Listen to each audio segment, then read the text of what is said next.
தமிழகம் முழுவதும் ஜல்லிக்கட்டு மீதான தடையை நீக்க கோரி மாணவர்கள் தொடர்ந்து 7வது நாளாக போராட்டம் என்பதை நடத்தி வருகிறார்கள்.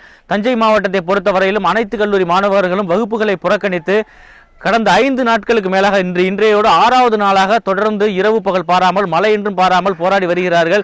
இந்த சூழ்நிலையில் தமிழக அரசு நேற்று அவசர சட்டம் என்பதை பிறப்பித்து மாநிலம் முழுவதும் இன்று ஜல்லிக்கட்டு நடைபெறும் என அறிவித்தது. அதன் அடிப்படையில் நேற்றைய தினம் தஞ்சை மாவட்டத்தில் மானோஜிப்பட்டி கிராமத்தில் இந்த ஜல்லிக்கட்டு என்பது நடைபெறும் என அதற்காக வேளாண் துறை அமைச்சர் துரைக்கண்ணு தலைமை தொடங்கி வைப்பார் எனவும் அறிவித்தது. இந்த சூழ்நிலையில் இந்த கிராம மக்கள் அதை எப்படி பார்க்குறாங்க எப்படின்னு கேட்போம். உங்கள் ஊரில் இன்னைக்கு ஜல்லிக்கட்டு நடக்கிறதா இருந்துச்சு, அது இப்போ உள்ள நிலைமை என்னன்னு சொல்லுங்க. இங்கே அதுக்கான ஒரு சூழ்நிலை இங்கே ஏற்படலை. ஏன்னா ஜல்லிக்கட்டுன்றது பாரம்பரியமாக நடக்கிறது. அது அவங்க நினைச்சோடனே கொடியேற்றுறது கிடையாது. கட்சி சார்பாக கொடியேற்றுற விழா கிடையாது. இது ஊர் பொதுமக்கள், இது எங்கள் ஊர் 7 ஊரை சார்ந்தது. இது ஒரு தெருவோ இது ஒரு அமைப்போ கிடையாது. 7 ஊரை சார்ந்தவர்கள் ஒன்று கூடி இந்த விழாவை நடத்தணும். தனிப்பட்ட நபர்கள் யாரும் அதை செயல்படுத்த முடியாது. இது பாரம்பரிய விளையாட்டு. மாணவர்கள் கிட்டத்தட்ட 7 நாளாக எங்களுக்காக போராடிட்டு இருக்காங்க.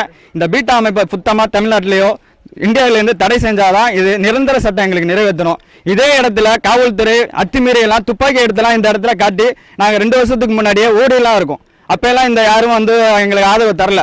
இப்பயே நாங்கள் பயந்துட்டு தான் ஒரு 5 நாளைக்கு முன்னாடியே எங்களுக்கு பாரம்பரியமாக ஒரு விளையாட்டு வேணும் அப்படின்ட்டு நாங்கள் தெரியாமல் தான் 4 மாட்டை அவுத்து விட்டோம். இந்த இடத்துல காவல்துறை அதிகாரிகள் லத்தியெல்லாம் அடித்து எங்களுக்கு இந்த மீடியாலாம் இல்லாத காலத்திலே 2 வருஷத்துக்கு முன்னாடி இங்கே நடந்திருக்கு. இதுக்கு எல்லாமே சாட்சி.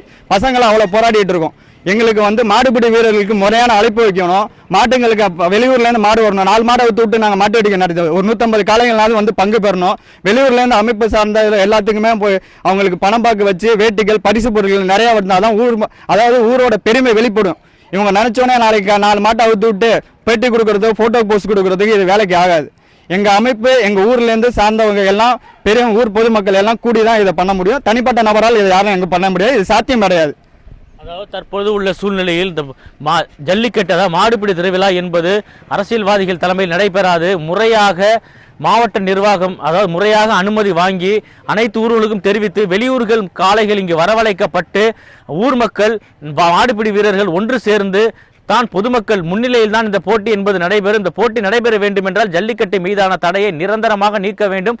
மாணவர்கள் போராட்டம் என்பது முடிவுக்கு வந்த பிறகுதான் இங்கு ஜல்லிக்கட்டு என நடைபெறும் என்கின்றனர் இங்கு உள்ள மாணவர்கள். ஒளிப்பதிவாளர் டேவிட்டுடன் நான் காதரசன், புதிய தலைமுறை.